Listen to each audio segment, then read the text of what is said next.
늦게 병원을 찾았지만 앞을 볼 수 없게 됐습니다. 눈에 쇳가루가 들어갔지만 쉽게 알아차릴 수 없었던 김씨. 실제로 이런 일이 가능할까요?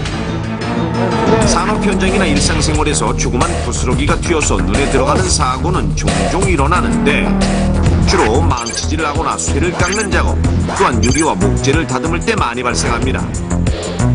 눈에 이물이 들어가면 눈으로 확인할 수 있을 뿐만 아니라 이물감과 함께 충혈이 되고 눈물이 나며 매우 아픈 증상이 나타나는데, 하지만 극히 작은 경우에는 눈에 무엇인가 있다는 것만 미세하게 느껴질 뿐 아무것도 보이지 않는 경우가 많습니다.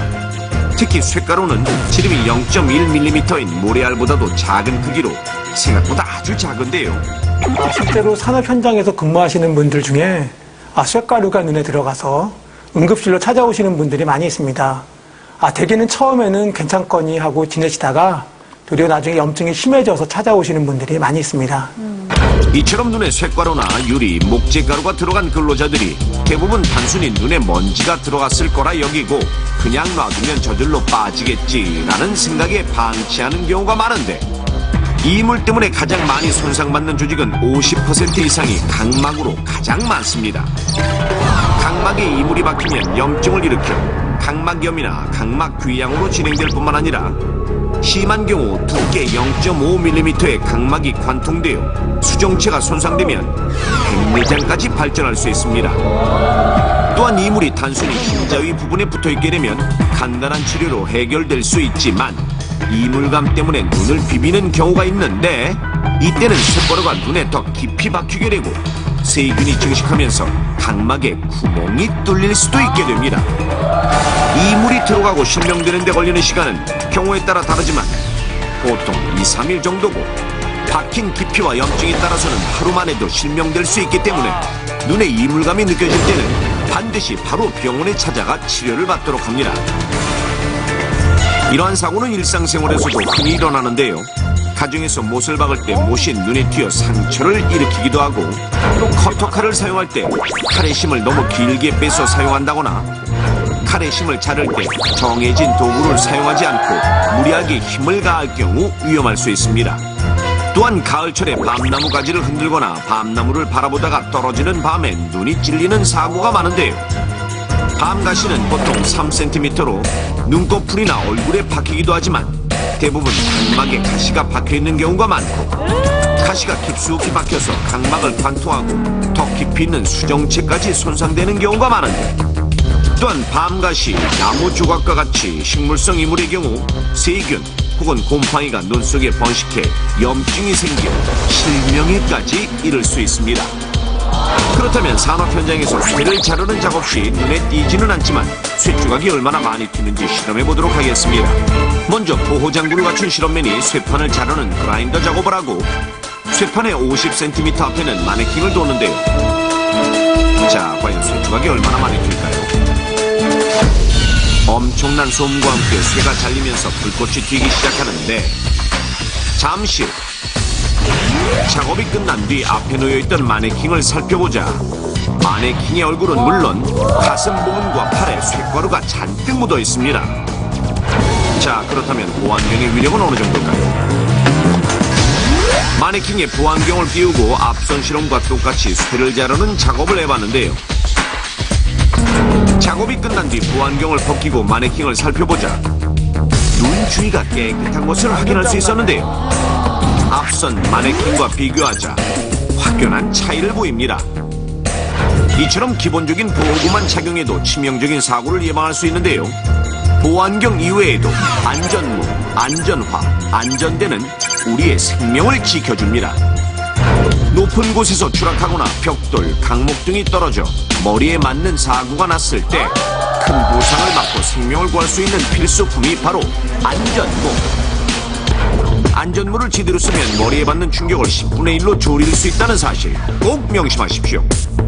또한 높은 곳에서 떨어지는 물체에 의한 사고를 막기 위해서는 안전화를 꼭 착용해야 합니다. 떨어지는 물건이 우리 몸의 가장 밑부분에 위치한 발에 맞았을 때는 그 충격량이 더욱 커지는데요.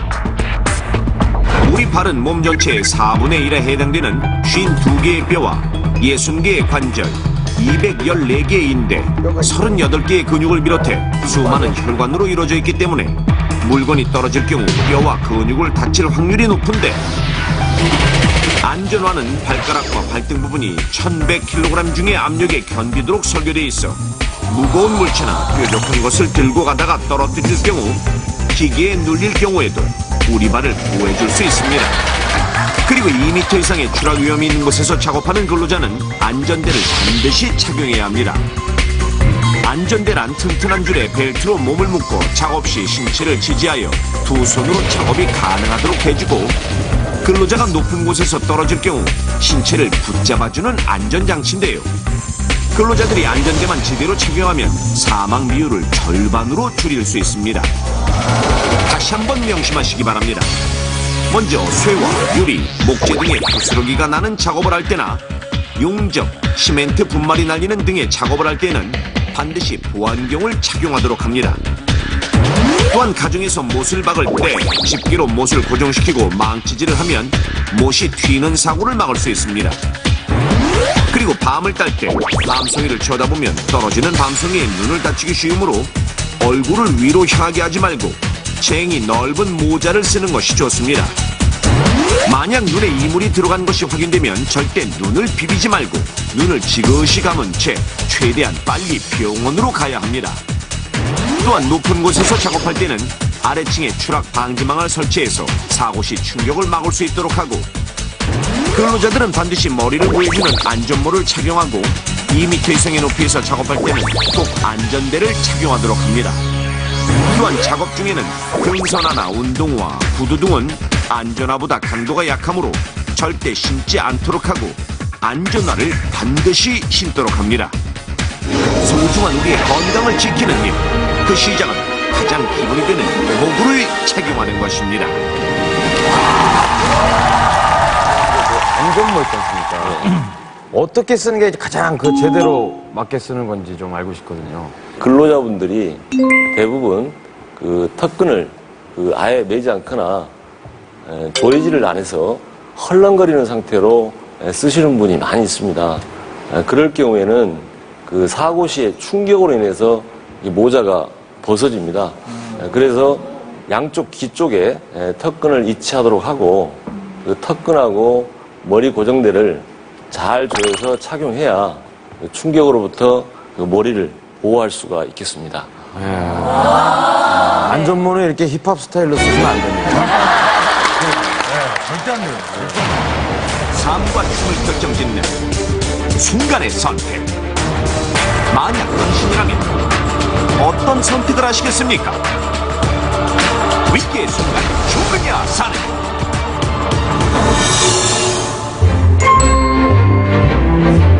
(30대) 회사원 명석씨, 출근이 늦어 허겁지겁 엘리베이터에 오르는데요. 그 뒤를 따라 엘리베이터에 오르는 한 여자. 죄송합니다. 명석씨와 마찬가지로 출근 시간에 늦은 모양인데요. 꾀지지한 여자의 모습에 인상이 절로 찌푸려집니다. 이 여자 뭐야? 저 촌스러운 옷차림에 머리도 떡져가지고. 아슬아슬하게 사무실에 들어선 명석씨. 슬그머니 자리로 가서 앉아보는데요.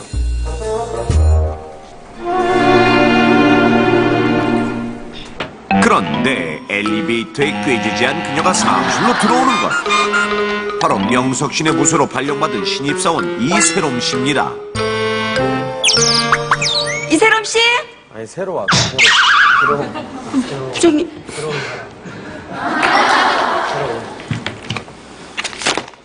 출근 첫날인데 좀 일찍 와야 되는 거 아닙니까? 죄송합니다. 실은 어제 새벽에 박지성 선수가 출전하는 경기가 있어가지고 그게 그도 그럴 것이, 명석씨는 축구라면 사족을 못 쓰는 축구광이기 때문에. 게다가 박지성의 광팬이라 박지성의 경기가 있는 날이면 끝눈으로 밤을 새울 정도입니다. 박지성의 경기를 보느라 지각한 그녀. 명석 씨에게는 세상 누구보다 아름다워 보이는데요. 그런 세롬 씨에게 첫눈에 반해버리고만 명석 씨. 엘리베이터와는 정말 다른 상황.